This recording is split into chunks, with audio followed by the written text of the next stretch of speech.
నమస్తే, నేను మీ శ్రీలత. ముందుగా హెడ్లైన్స్. మాజీ ముఖ్యమంత్రి జగన్మోహన్ రెడ్డి శవ రాజకీయాలు మానుకోవాలి. తెలుగుదేశం పార్టీ రాష్ట్ర అధ్యక్షుడు పల్లా శ్రీనివాసరావు.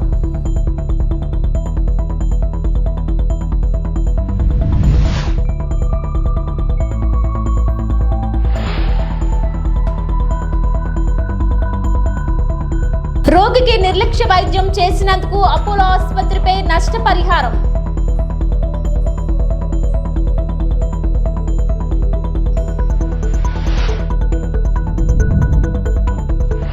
చంద్రబాబు హామీ 12 గంటల్లోనే అమలు, స్పీడ్ గవర్నెన్స్ ని ఆచరణలో చేసి చూపిస్తున్న ఏపీ ప్రభుత్వం. నిన్న వానపల్లి గ్రామ సభలో ముఖ్యమంత్రి ఇచ్చిన హామీ మేరకు 2 వ్యక్తులకు ఎలక్ట్రిక్ స్కూటర్లు అందజేసిన కలెక్టర్. కొత్తపేట మండలం వానపల్లి గ్రామ పంచాయతీ సంగంపాలెంకు చెందిన ఇళ్ల భగవాన్ దివ్యాంగుడు తండ్రి ఇళ్ల శ్రీనివాసరావుకి కొత్తపేట మండలం వాడపాలెం గ్రామానికి చెందిన చింతపల్లి నాగమల్లేశ్వర్ కిరణ్ తండ్రి వెంకటేశ్వరరావుకు ఒక్కొక్కటి 1.5 లక్షల రూపాయల విలువ కలిగిన ఎలక్ట్రిక్ స్కూటర్లను అందజేశారు. లబ్ధిదారులు 2 ఎలక్ట్రిక్ స్కూటర్లను ఇస్తామని హామీ ఇచ్చిన మరుసటి రోజే అందజేయడం సంతోషంగా ఉందన్నారు. రాష్ట్ర ముఖ్యమంత్రి నారా చంద్రబాబు నాయుడుకి కృతజ్ఞతలు తెలిపారు.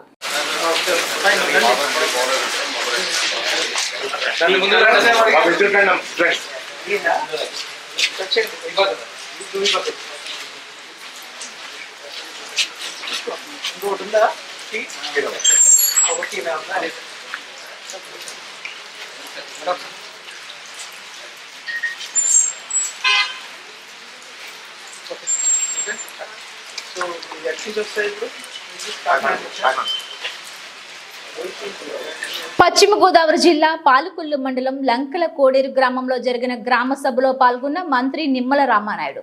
ఈ సందర్భంగా ఆయన మాట్లాడుతూ, గ్రామ పంచాయతీల నిధులు కాజేసి సర్పంచ్లను భిక్షమెత్తుకునేలా చేసిన ఘనత నాటి వైసీపీ ప్రభుత్వానిదని, నాటి వైసీపీ సర్కార్ స్థానిక సంస్థల నడ్డి విరిస్తే టీడీపీ, బీజేపీ, జనసేనల ఎన్డీఏ ప్రభుత్వం గ్రామ పంచాయతీలకు ఊపిరి పోస్తుందన్నారు. కేంద్ర ఆర్థిక సంఘ నిధులు, పంచాయతీ నిధులు సర్పంచులకే ఇచ్చి రాష్ట్ర వ్యాప్తంగా ఉన్న 13,326 సర్పంచులు తలెత్తుకునేలా చేస్తున్న ఘనత చంద్రబాబు, పవన్ కళ్యాణ్దని, స్థానిక పాలన సక్రమంగా జరగాలంటే గ్రామస్తుల సమిష్టి నిర్ణయం అవసరమనే గ్రామ సభలను నిర్వహిస్తున్నాం. కూటమి ప్రభుత్వం అధికారంలోకి వస్తే పారదర్శకం, జవాబుదారీతనంతో కూడిన పాలన అందిస్తామని ఇచ్చిన మాటను నేడు నిలబెట్టుకుంటున్నామన్నారు.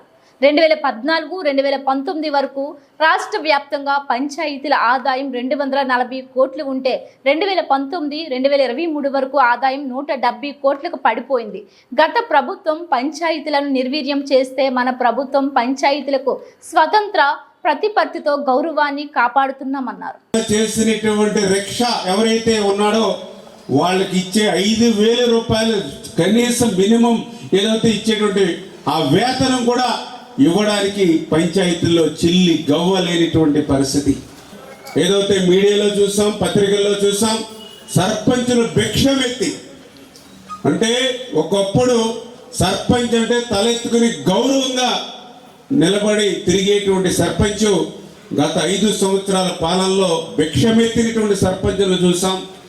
ఏదైతే ఆ యొక్క చెత్త రిక్షాలను సర్పంచ్ లాక్కెళ్ళి నిరసన వ్యక్తం చేసినటువంటి పరిస్థితి గత పాలనలో చూసాం. చేత భవిష్యత్తులో అటువంటి పరిస్థితి రాకుండా ఉండాలి. సర్పంచులు కూడా సగర్వంగా తలెత్తుకుని తిరగాలి, పంచాయతీని బలోపేతం చేయాలి. ఏదైతే కేంద్ర ఆర్థిక సంఘం నుంచి వచ్చేటువంటి ప్రతి రూపాయి కూడా పంచాయతీలకి చేరాలి. పంచాయతీల్లో వివిధ రకాలుగా వచ్చేటువంటి ఆదాయం ఏదైతే ఉందో అది ఆ పంచాయతీ స్వేచ్ఛగా ఖర్చు పెట్టుకునేటువంటి పరిస్థితి ఉండాలి అనేటువంటి ఆలోచనతో. ఎందుకంటే గతంలో ఆర్థిక సంఘం నిధులు వచ్చిన మరుక్షణమే పంచాయతీల నుంచి మాయమైపోయి మళ్ళీ జగన్మోహన్ రెడ్డి గారు అకౌంట్కి వెళ్ళిపోయాయి. ఎందుకంటే మనందరికీ కూడా 15th ఫైనాన్స్ ఇట్లా ప్రతి హెడ్కి ప్రతి ఒక్కరికి మరి 400 రూపాయలు. ఇప్పుడు సపోజ్ మన లంకల కోడేరులో మరి 5,000 మంది ఉంటే 5,000 ఇంటూ 400 అంటే 20 లక్షల రూపాయలు. ఇప్పుడు యావరేజ్ 20 లక్షల రూపాయలు మనకి డైరెక్ట్గా సెంట్రల్ గవర్నమెంట్ నుంచి పంచాయతీ ఆఫీస్కి వచ్చేది. గతంలో మాదిరిగా సెంట్రల్ గవర్నమెంట్ నుంచి స్టేట్ గవర్నమెంట్కి, స్టేట్ గవర్నమెంట్ నుంచి జిల్లా పరిషత్కి, జిల్లా పరిషత్ మండలం నుంచి ఇచ్చిన మాట ప్రకారం రుణమాఫీ చేస్తున్న కాంగ్రెస్ పార్టీకి పెరుగుతున్న ఆదరణ చూసి తట్టుకోలేక బీఆర్ఎస్ చేస్తున్న బూటకపు ధర్నాలు మానుకోవాలని టీపీసీసీ సభ్యులు నాగా సీతారాములు ఆగ్రహం వ్యక్తం చేశారు. కొన్ని చోట్ల రుణమాఫీ అయిన వ్యక్తులను మరికొన్ని చోట్ల అసలు రైతులే లేకుండా బీఆర్ఎస్ నాయకులే ధర్నాలో కూర్చోవడం పట్ల ఆయన విమర్శలు చేశారు. సాంకేతిక లోపాలతో కొన్ని బ్యాంకుల్లో డబ్బులు జమ కాలేదని, త్వరలోనే వాటిని సరిచేస్తామని సీఎం రేవంత్ రెడ్డి, మంత్రి తుమ్మల నాగేశ్వరరావు చెప్పినప్పటికీ కావాలనే హరీష్ రావు, కేటీఆర్లు పార్టీ నాయకులను, కార్యకర్తలను రెచ్చగొట్టి కాంగ్రెస్ పార్టీ ప్రతిష్ట దెబ్బతీసేలా చేస్తున్నారని ఆయన అన్నారు. చరిత్రలో ఎక్కడా లేని విధంగా రుణమాఫీ చేసిన కాంగ్రెస్ పార్టీ మీద బురద చల్లుతున్నారని, అసలు గత 10 ఏళ్ల పాలనలో బీఆర్ఎస్ రైతులకు ఏం చేసిందో చెప్పాలన్నారు. మా ప్రీతమ నాయకులు తెలంగాణ రాష్ట్ర ముఖ్యమంత్రి రేవంత్ రెడ్డి గారు ఒకేసారి 2 లక్షల రుణమాఫీ చేయాలని 31,000 కోట్లు చేయటం అనేది చాలా రైతుల అదృష్టంగా భావిస్తున్నాము. ఈ క్రమేణా ప్రతిపక్షంగా ఉన్నటువంటి బీఆర్ఎస్ ప్రభుత్వం, బీఆర్ఎస్ పార్టీ ఎలా కాంగ్రెస్ పార్టీని అబాస్పాలు చేయాలని వివిధ రకంగా రోడ్ల మీద ధర్నాలు చేయటం, ఏదేదో చేయటం అనేది చూస్తే చాలా హాస్యాస్పదంగా ఉన్నది. మీరు గత 10 సంవత్సరాల్లో రైతులకి ఎంత రుణమాఫీ చేశారనేది ఒకసారి వెనక్కి తిరిగి చూసుకుంటే మీకు తెలుస్తుంది. మీరు సంవత్సరానికి 25,000, 6 నెలలకు 25,000 వేసుకుంటా ఆ అసలు వాటికి వడ్డీ ఎంతో వాటికి కూడా సరిపోయినంత రుణమాఫీ ఇవ్వని వాళ్ళు ఇవాళ కాంగ్రెస్ ప్రభుత్వం చేస్తున్నటువంటి రుణమాఫీ గురించి మాట్లాడటం చాలా హాస్యాస్పదం. ఇప్పటికైనా బీఆర్ఎస్ పార్టీ వాళ్ళు బుద్ధి తెచ్చుకొని మనం గత 10 సంవత్సరాల్లో ఏం చేసినాం అనేది తెలుసుకోవాలి. ఇప్పుడు ఇందిరమ్మ ప్రభుత్వం వచ్చింది. ఈ ప్రజాపాలనలో 6 గ్యారంటీలు ఇచ్చి ఆ 6 గ్యారంటీలని ప్రజల వద్దకు తీసుకెళ్లాలనే ప్రభుత్వం చిత్తశుద్ధితో పనిచేస్తుంది. మా ముఖ్యమంత్రి గారు రేవంత్ రెడ్డి గారు, ఉప ముఖ్యమంత్రి బట్టి విక్రమార్క గారు, ఉన్న క్యాబినెట్ కూడా అందరూ చిత్తశుద్ధితో రాత్రింబవళ్ళు పనిచేస్తూ ప్రజల వద్దకు పాలన తీసుకెళ్ళి ప్రజలకు ఇవ్వాల్సిన 6 గ్యారంటీలను ఎలా అందజేయాలి, వాళ్ళ కష్టాలను ఎలా తీర్చాలి. ముఖ్యంగా ఈ తెలంగాణ రాష్ట్రంలో ఉన్న రైతులు ఈ 10 సంవత్సరాల నుంచి చాలా ఇబ్బంది పడుతున్నారు. వాళ్ళకి ఎలా రుణమాఫీ చేయాలని ఒక ప్రణాళిక తీసుకొచ్చి ఒక చిత్తశుద్ధితో చేస్తున్నటువంటి ఈ రుణమాఫీని వాళ్ళు ప్రతిపక్షంలో ఉన్నటువంటి వాళ్ళు అభినందించాల్సింది పోయి వాళ్ళే మాట్లాడటం చాలా హాస్యాస్పదంగా ఉంది. ఈ మధ్యలో కేటీఆర్, హరీష్ రావు గారు ఏదేదో మాట్లాడుతున్నారు. అసలు హరీష్ రావు గారు మీరు 2 లక్షల రూపాయలు రుణమాఫీ చేసినట్టంటే నేను రాజీనామా చేస్తున్నాను వాళ్ళు దానికి ముందుకు రాలేదు. ఒక మండలం పోదాము, ఆ మండలంలో మొత్తం తీద్దాం. పెండింగ్ లో ఉన్న రైతు రుణాలను తక్షణమే మాఫీ చేయాలని బీజేపీ నేత ఏలేటి మహేష్ రెడ్డి అన్నారు. నిర్మల్ మున్సిపల్ కార్యాలయం ముందు బీజేపీ ఆధ్వర్యంలో రైతులు రుణమాఫీ చేయాలని ధర్నా నిర్వహించారు. మహేష్ రెడ్డి మాట్లాడుతూ రుణమాఫీ పేరుతో సీఎం రేవంత్ రెడ్డి సర్కార్ రైతులను మరోసారి మోసం చేసిందని ఆరోపించారు.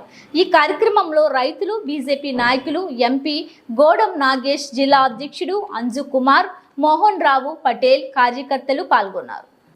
ఎంపీటీసీలు, సీనియర్ నాయకులు, కౌన్సిలర్లు అందరికీ కూడా పేరు పేరున నమస్కారం తెలియజేసుకుంటూ సోదరి అందరికీ కూడా పేరు పేరున నమస్కారం తెలియజేస్తా ఉన్నాను.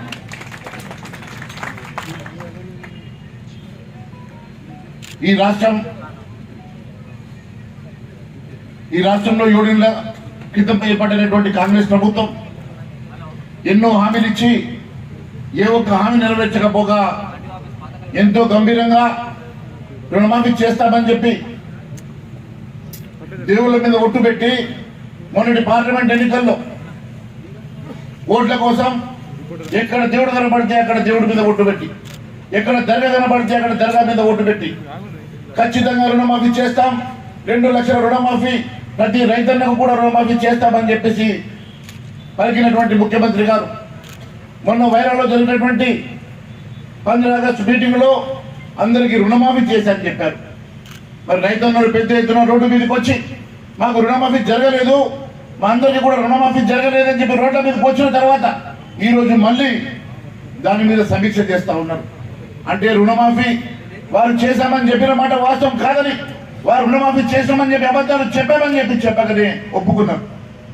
అన్నిటికన్నా ముఖ్యం వారి స్వయంగా వారి మంత్రి తుమ్మల నాగేశ్వరరావు గారు మొన్న చెప్తా ఉన్నారు సగం మందికి మాత్రమే రుణమాఫీ జరిగిందని. వారి మంత్రి పొంగురెడ్డి శ్రీనివాస్ రెడ్డి గారు చెప్తా ఉన్నారు ఇంకా 12,000 కోట్ల రూపాయల రుణమాఫీ జరగాల్సిందని. అంటే వారి సహజ మంత్రులు ఈరోజు రుణమాఫీ జరగలేదని చెప్తా ఉంటే ఒకవైపు ముఖ్యమంత్రి గారు రుణమాఫీ జరిగిందని చెప్పి దేవుళ్ళ మీద ఒట్టు పెడుతున్నాం. వారి ప్రభుత్వంలో ఉన్నటువంటి మంత్రులే రుణమాఫీ జరగలేదని చెప్తా ఉంటే ముఖ్యమంత్రి గారి డొల్లతనం ఈరోజు బయటపడింది. ముఖ్యమంత్రి గారు వాస్తవాలు మాట్లాడతలేరు, అబద్ధపు మాటలు మాట్లాడుతూ ఉన్నారని చెప్పి వారి మంత్రులే చెప్పకనే చెప్పినట్టుగా తెలుస్తుంది. ఎన్టీఆర్ జిల్లా చిల్లకల్లు జగ్గయ్యపేట మండలం చిల్లకల్లు పోలీస్ స్టేషన్ పరిధి గ్రామాలలో దొంగతనాలు జరుగుతున్నాయని అవగాహన కల్పిస్తూ చిల్లకల్లు ఎస్ఐ సూర్య శ్రీనివాస్ చిల్లకల్లు పోలీస్ స్టేషన్ పరిధి గ్రామాల్లో దొంగతనాలు జరుగుతున్నాయి కావున మండల ప్రజలకు అవగాహన కల్పిస్తూ మైకు ఏర్పాటు చేసి గ్రామాల్లో టామ్ చేయించి అలాగే కరపత్రాలు ఆటోకి మరియు గోడలకు అంటించడం జరిగింది. అనుమానమైన వ్యక్తులు కనిపించిన ఎడల పోలీసు వారికి తెలియపరచగలరని Chillakallu sub inspector of police తెలిపారు. కావున చిల్లకల్లు పోలీస్ స్టేషన్ పరిధి గ్రామస్తులకు విజ్ఞప్తి, అంతర్రాష్ట్ర దొంగలు తాళం వేసిన ఇంటిని లక్ష్యంగా చేసుకొని దొంగతనాలు చేస్తున్నారు కాబట్టి మీరు ఇంటి నుండి బయటకు వెళ్లే సమయంలో వేసిన తాళం కనిపించకుండా డోర్ కర్టన్ అడ్డుగా వేయగలరు. మీరు ఇళ్లకు తాళం వేసుకొని బయటకు వెళ్లే సమయంలో సదరు విషయంను పోలీసు వారికి మరియు పక్క ఇంటి వారికి తెలియజేయగలరు. మీరు ఇల్లు విడిచి బయటకు వెళ్లేటప్పుడు మీ ఇంట్లో ఉన్న విలువైన వస్తువులను జాగ్రత్త పరుచుకోగలరు. ఇంటి చుట్టుప్రక్కల రాత్రిపూట వెలుతురుగా ఉండేటట్లుగా జాగ్రత్తలు తీసుకోగలరు. మీరు ఏర్పాటు చేసుకున్న సీసీ కెమెరాలు సక్రమంగా పనిచేసే విధంగా చూసుకోగలరు. అనకాపల్లి జిల్లా అచ్యుతాపురం సెజ్లోని ఎసెన్షియా ప్రమాద ఘటనలో పరిహారంపై మాజీ సీఎం జగన్ మాట్లాడడం హాస్యాస్పదంగా ఉందని హోంమంత్రి వంగల్పూడి అనిత ఫైర్ అయ్యారు. శనివారం ఆమె మీడియాతో మాట్లాడుతూ ఉన్నది లేనట్లుగా లేనిది ఉన్నట్లుగా అబద్ధాలు చెప్పడం జగన్కు బాగా అలవాటైందని అన్నారు. వైసీపీ ప్రభుత్వ హయాంలో ఎల్జీ పాలిమర్స్ ప్రమాద ఘటనలో మొత్తం 15 మంది మృతి చెందగా అందులో 3కి నేటికి ₹1 కోటి అందలేదని అన్నారు. నేడు కూటమి ప్రభుత్వంలో ఎసెన్షియా ప్రమాద ఘటనలో మృతి చెందిన 17 మంది మృతులకి 36 మందికి క్షతగాత్రులకు ఆర్జీజీఎస్ సాయంతో వెంటనే వారి అకౌంట్లో డబ్బు జమ చేశామని పేర్కొన్నారు. మాజీ సీఎం జగన్ ప్రమాదాలను అడ్డుపెట్టుకొని శవ రాజకీయాలకు పాల్పడుతున్నారని ఆరోపించారు. స్వయంగా బాధితులను CM Chandrababu Naidu, deputy CM Pawan పరామర్శించి ఎప్పటికప్పుడు వారి బాగోగులను తెలుసుకుంటున్నారని అనిత కౌంటర్ ఇచ్చారు. యాక్సిడెంట్ జరిగినప్పుడు మనం అక్కడికి వెళ్తాము, ఏదో హడావిడి చేస్తాము, ఏదో కాంపన్సేషన్స్ అనౌన్స్ చేస్తాము, మనం ప్రెస్ లో మాట్లాడేస్తాము, అయిపోయింది, తర్వాత మనం బయటకు వచ్చేస్తాం. తర్వాత మళ్ళీ ఇంకో సంఘటన జరిగేసరికి మళ్ళీ అక్కడికి పరిగెట్టుకుని వెళ్ళేసే పరిస్థితి కనిపిస్తాము.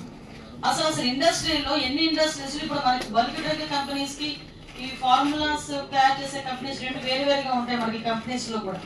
సో మనకి ఆ ఫార్ములేషన్స్ కి సంబంధించిన కంపెనీస్ లో మాక్సిమం ఎక్కువ మనకి ప్రమాదాలు అనేవి జరగవు, ఎందుకంటే హైదరాబాద్ అటువైపు మాక్సిమం ఉంటాయి, అటువంటి వాటిలో జరగవు. ఈ బల్క్ డ్రగ్ కంపెనీస్ దగ్గరికి వచ్చేసరికి మేజర్ ప్రాబ్లమ్స్ ఎక్కడ ఉంటాయంటే రియాక్టర్స్. ఈ బల్క్ డ్రగ్ కంపెనీస్ లో మాక్సిమం మేజర్ గా ఉండేది రియాక్టర్స్. ఒక్కొక్క ఫ్యాక్టరీలో ఇంచుమించుగా 1 నుంచి 10 నుంచి 20 రియాక్టర్స్ వరకు ఉంటాయి. అంటే ఇన్ని రియాక్టర్స్ కూడా ఎక్కడ ప్రాబ్లం వస్తుందంటే ఇంచుమించుగా అందులో ప్రొడక్ట్ కూడా దగ్గర 1000 కిలోల ప్రొడక్ట్ ఆ రియాక్టర్ అనేది క్యారీ చేస్తుంది. అటువంటిప్పుడు మనకి హీట్ జనరేట్ చేసి హీట్ అనేది ఎప్పుడైతే ఎక్కువ అవుతుందో ఆ టైంలో బ్లాస్ట్ అవుతుంది. ఇది మినిమం మనందరికీ తెలిసిన ఇన్ఫర్మేషన్. అది అట్ ద సేమ్ టైం ఎక్కడ బయటకు వస్తాము. ఫస్ట్ సీఎం గారు ఆ కంపెనీ ఎసెన్షియా కంపెనీ దగ్గర వాళ్ళని అడిగింది ఏంటంటే మీకు అలారమిక్ సిస్టమ్ ఎందుకు లేదు అని అడిగారు. అలారమిక్ సిస్టమ్ ఉందా అంటే అవుట్ ట్రేడ్ చెప్తున్నాడు ఆయన ఉంది అని. 2 రోజుల నుంచి పిచ్చోళ్ళ మేమందరం అక్కడ కూర్చొని రామకృష్ణ గారు మేము అందరూ రాత్రులు 12:30 టైంలో నేను వెళ్ళి కూర్చొని ఆ 2 days అక్కడే వీళ్ళు ఇంచుమించుగా భోజనం తిండి తిప్పలన్నీ అక్కడే చేసి వీళ్ళు భోజనం లేకుండా కూర్చొని అక్కడ మాట్లాడి ఎక్కడ సేఫ్టీ ప్రికాషన్స్ ఎక్కడ అలారమిక్ సిస్టమ్ మాతో లేవని చెప్పిన వాళ్ళు సీఎం గారి దగ్గరకు వచ్చి ఎందుకంత అవసరం? అసలు ఇంతకు ముందు మనకి ఆ బంజన్ గ్యాస్ స్మెల్ బయటకు వస్తేనే అలారమిక్ సిస్టమ్ ఉండాలి. ఫైర్ అక్కడ హీట్ జనరేట్ అయ్యి హీట్ పెరుగుతుంది అనేటప్పుడే ఆటోమేటిక్ అలారమిక్ సిస్టమ్ ఉండాలి. అలారమిక్ సిస్టమ్స్ నేను మిమ్మల్ని ఎవరిని బ్లేమ్ చేయట్లేదు, దయచేసి మీరు రీచెక్ చేసుకుంటారన్న ఉద్దేశంతో చెప్తున్నాను. అలాగే మీ ఒక్కరిదే నేను బ్లేమ్ చేయట్లేదు, అఫీషియల్స్ కూడా ఇక్కడ ప్రాబ్లం ఉంది. అఫీషియల్స్ కూడా ప్రాబ్లం ఉంది. ప్రాపర్ వేలో వీళ్ళు కనుక ఇన్స్పెక్షన్ చేస్తున్నా మీరందరూ కూడా ఏదైతే థర్డ్ పార్టీ పెట్టి లాస్ట్ 5 years లో థర్డ్ పార్టీ పెట్టి మీరందరికీ కూడా సేఫ్టీ ఆడిటింగ్ చేసామన్నారు. ఓకే, వాట్ ఎవర్ ఇట్, ఎవరు చేసిన సేఫ్టీ ఆడిటింగ్ చేసిన తర్వాత మీకు ఇచ్చిన పేపర్స్ ని, లేకపోతే అది పేపర్ గానే ఉంటుంది, జరుగుతూనే ఉంటుంది. ఎందుకు దానికి ప్రాపర్ ఇన్స్పెక్షన్ జరగట్లేదు? సో ఇటువంటి సిచ్యువేషన్స్ లో కనీసం ఫైర్ కి ఒక అలార్మింగ్ సిస్టమ్ కానీ, అట్ ద సేమ్ టైం మనకి ఇచ్చే గ్యాస్ లీక్ అయినప్పుడు ఒక అలార్మింగ్ సిస్టమ్ కానీ, అసలు ఇన్ కేస్ మళ్ళా ఒక ప్రాబ్లం జరిగింది. ఆ అబ్బాయి ఏమన్నాడు, చాలా క్లియర్ గా చెప్పాడు. ఆ నారాయణ అన్నవాడు, ఆ సినర్జిన్ కంపెనీలో సంబంధించి కెమిస్ట్, అతను ఏం చెప్పాడు, నేను 5 సంవత్సరాల నుంచి సేమ్ పని చేస్తున్నానండి అన్నాడు. ఓకే, మరి ఎందుకయ్యా ప్రాబ్లం వచ్చిందంటే లాస్ట్ లో ఏదో యజమానాన్ని మిగిలించేద్దాం అన్నట్టు ఇలా దులిపెట్టాడు, తక్కువ ఫ్లేమ్ వచ్చింది. నేనేమన్నానంటే ఎస్, అది ఏదైనా తేడా జరిగితే ఫ్లేమ్ అవుతుంది. ఎంతమంది దగ్గర ఇప్పటికీ సేఫ్టీ కిట్స్ ఉన్నాయండి? ఒక్కసారి నాకు చేసి చెప్పక్కర్లేదు, మీలో మీరు అనలైజ్ చేసుకోండి. అదే పొజిషన్ లో, అదే వర్కింగ్ పొజిషన్ లో మన వాళ్ళు ఎవరైనా ఉంటే పొజిషన్ మనం అలాగే పంపిస్తామా? కనీసం ఆ సేఫ్టీ కిట్లు కూడా మన దగ్గర పెట్టుకునే పొజిషన్ లో లేకపోతే పరిస్థితి ఏంటి? ఈ రోజు సిచ్యువేషన్స్ ఎలా ఉన్నాయంటే ఒక ఇంచుమించుగా నేను మా ఫైర్ డిపార్ట్మెంట్ మా నిరంజన్ రెడ్డి అనకాపల్లి జిల్లా అచ్యుతాపురం సెజ్లోని ఎసెన్షియా ఫార్మాలో బ్లాస్ట్ బాధితులకు వైఎస్ఆర్ కాంగ్రెస్ పార్టీ ఆర్థికంగా అండగా నిలవనుందని శాసన మండలి విపక్ష నేత బొత్స సత్యనారాయణ విశాఖలో ప్రకటించారు. కానీ తర్వాత జరుగుతున్న ప్రభుత్వాలు వచ్చి వాటిలో ఏదైనా ఒక సంఘటన జరిగితే ఆ సంఘటన పట్ల మళ్ళీ పునరుద్ధం అవ్వకుండా ఏమేమి చర్యలు తీసుకోవాలి, ఒకవేళ జరిగిన సంఘటన వెంటనే ఇమీడియట్ వాళ్ళకి ఏ విధంగా వాళ్ళకి ఉపశమనం కలిగించాలి, ఏ విధంగా దాని మీద రియాక్ట్ అవ్వాలి అనేది ఆలోచన చేయాలి ప్రభుత్వాలన్నీ కూడా. ఆ విషయాన్ని నిన్న ఆయన అక్కడ ప్రస్తావించడం జరిగింది పత్రికా సమావేశంలో. కానీ వాళ్ళు చూశాను నిన్నటి నుంచి, ఆయన నిన్న దగ్గర నుంచి మరి కొన్ని ఛానల్స్లోనో లేకపోతే పత్రికల్లోనో లేకపోతే ఇందాక మరి విశాఖపట్నంలో కొంతమంది స్థానిక నాయకులు మాట్లాడుతున్నప్పుడు అసలు విషయాన్ని పక్కన పెట్టి ఏదేదో మాట్లాడుతున్నారు, ఇష్టారాజ్యంగా మాట్లాడుతున్నారు. ఒక విషయాన్ని గుర్తుంచుకోవాలి, ఇవాళ ప్రభుత్వంలో వ్యక్తులు మాట్లాడితే వాళ్ళు ప్రభుత్వంలో బాధ్యతాయుతంగా మాట్లాడాలి, బాధ్యతతో మాట్లాడాలి. సంఘటన జరిగింది బుధవారం నాడు మధ్యాహ్నం 2 గంటలకి 2 గంటలు జరిగింది. మర్నాడు ఉదయం వచ్చి ఆ రాత్రి చనిపోయిన వాళ్ళని తీసుకొచ్చి కేజీహెచ్లో వాళ్ళందరినీ కూడా డిపార్ట్మెంట్ తీసుకొచ్చారు, ఉన్నారు. ఏ ఒక్క ఎమ్మెల్యే కానీ, ఏ ఒక్క ఎంపీ కానీ, ఏ ఒక్క అధికార పార్టీ నాయకుడు కానీ, ఏ ఒక్క మంత్రి కానీ, ఏ ఒక్కరైనా వచ్చి వాళ్ళని ఓదార్చిన సందర్భం ఉందా? కుటుంబ సభ్యుల్ని జరిగిన విషయాన్ని ఎవరైనా వారి కుటుంబానికి మీ వ్యక్తి, మీ ఇంట్లో కుటుంబంలో ఉన్న వ్యక్తి, ఇక్కడ పనిచేస్తున్న వ్యక్తి చనిపోయాడని సందర్భం తెలియజెప్పాల్సిన సందర్భం ఉందా? ఇది నేను మాట్లాడిన మాట కాదు. నేను సాక్షాత్తు మేము వెళ్ళి వచ్చిన తర్వాత ముఖ్యమంత్రి గారు వెళ్తే ముఖ్యమంత్రి గారితో అక్కడ ఉన్న బాధితులు ఎవరైతే చనిపోయిన వ్యక్తులు కుటుంబాలు ఉన్నాయో ఆ బాధితులు అందరూ చెప్పారు, మేము టీవీలో చూసి వచ్చామండి, టీవీలో చూసి. మాజీ ముఖ్యమంత్రి జగన్మోహన్ రెడ్డి శవ రాజకీయాలు మానుకోవాలని పరామర్శకు వచ్చి కేవలం రాజకీయ విమర్శలు చేశారని తెలుగుదేశం పార్టీ రాష్ట్ర అధ్యక్షుడు పల్లా శ్రీనివాసరావు తీవ్ర స్థాయిలో జగన్ పై మండిపడ్డారు. ఫార్మా కంపెనీలో జరిగినటువంటి ప్రమాదం ఏదైతే ఉందో ఆ బాధితుల్ని పరామర్శించడానికి వచ్చి ఆయన చేసినటువంటి కొన్ని వ్యాఖ్యలు, దాని మీద మేము అభ్యంతరాలు తెలుపుతూ, ముఖ్యంగా ఎందుకు అభ్యంతరాలు తెలియజేస్తున్నామంటే తెలుగుదేశం పార్టీ అధికారంలో ఉంది, అక్కడ అధికార యంత్రాంగం కానీ లేకపోతే శాసనసభ్యులు కానీ మంత్రులు కానీ ఎవరు రాలేదు, సకాలంలో స్పందించలేదు అని చెప్పి ఆయన విమర్శ చేస్తూ, అలాగే వారు అధికారంలో ఉన్నప్పుడు ఏదైతే ఎల్జీ పాలిమర్స్ ఫైర్ యాక్సిడెంట్ అయిందో దాంట్లో మేము సకాలంలో స్పందించాం, ఆర్థిక సాయం వెంటనే అందించామని చెప్పేసి వారు విమర్శ చేసి వెళ్ళారు. మేము ఒకటే తెలియజేస్తున్నాం, ఇప్పటికైనా జగన్మోహన్ రెడ్డి గారు శవ రాజకీయాలు మానుకోవాలని చెప్పి. గత 5 సంవత్సరాలుగా నిర్లక్ష్య ధోరణి వల్లే, ఆ సేఫ్టీ ఆడిట్ సరిగ్గా చేయకపోవడం వల్లే అని చెప్పి ఈ సందర్భంగా తెలియజేస్తున్నాం. అందుకే ముఖ్యమంత్రి గారు ఆ రోజు ఇండస్ట్రీ దగ్గర కూర్చొని సమీక్షించి భవిష్యత్తులో ఇలాంటి పునరావృతం కాకుండా ఉండాలని చెప్పేసి సేఫ్టీ ఆడిట్ ఏ విధంగా చేయాలి, ఏ విధంగా ముందుకు వెళ్ళాలని చెప్పేసి కూలంకుషంగా అక్కడ మాట్లాడి ప్రెస్ మీట్ చేపట్టడం జరిగింది. అందుకే ఇప్పటికైనా జగన్మోహన్ రెడ్డి గారు ఈ శవ రాజకీయాలు మానుకోండి. అసలు మీరు శవ రాజకీయం మీద పుట్టి హత్య రాజకీయాల మీద ఎదిగారు. ఎందుకు ఈ మాట చెప్తున్నానంటే మీ మూలాలవి. కనుకనే మీరు ఈ శవాలకు చూపించి రాజకీయం చేద్దాం అనుకుంటున్నారు. మీరు ఎల్జీ పాలిమర్స్కి ఆ ప్రమాదం జరిగినప్పుడు మీరు ఎక్కడ సమీక్షించారు? మీరు ఇండస్ట్రీని సందర్శించారా? మీరు నేరుగా హాస్పిటల్కి వెళ్ళి హాస్పిటల్లో ఉన్నటువంటి క్షతగాత్రులను చూసి ఎయిర్పోర్ట్కి వచ్చి ఎయిర్పోర్ట్లో మాట్లాడేసి వెళ్ళిపోయారు. వెంటనే మీరు చెక్కులు ఇచ్చారా? అసలు పరిపాలన ఆలోచన ఉన్నటువంటి వారు ఎవరైనా సరే వెంటనే చెక్ రాసి ఇచ్చేస్తారా, లేకపోతే లీగల్ ఎయిర్ చూస్తారా? కనుక తెలుగుదేశం పార్టీ ఎప్పుడు కూడా బాధితుల పక్షాన ఉంటుంది. ఇలాంటి ప్రమాదాలు జరగకుండా ఏ విధంగా నివారణ చేయాలని ఒక ఆలోచనతో ఉంటుంది. దానికి ముఖ్యమంత్రి గారు ఎప్పుడు కూడా నిరంతరం కూడా కృషి చేస్తారని చెప్పేసి కూడా ఈ సందర్భంగా తెలియజేస్తాను. జగన్ 5 ఏళ్లు రాష్ట్రాన్ని సర్వనాశనం చేశాడని వెలగపూడి రామకృష్ణ అన్నారు. జగన్ లేనిపోని ప్రేలాపనలు మానుకోవాలన్నారు. ఏది పడితే అది మాట్లాడితే ప్రజలు నమ్మరని జగన్ గుర్తెరగాలన్నారు. విశాఖ తూర్పు నియోజకవర్గం వెలగపూడి రామకృష్ణ బాబు.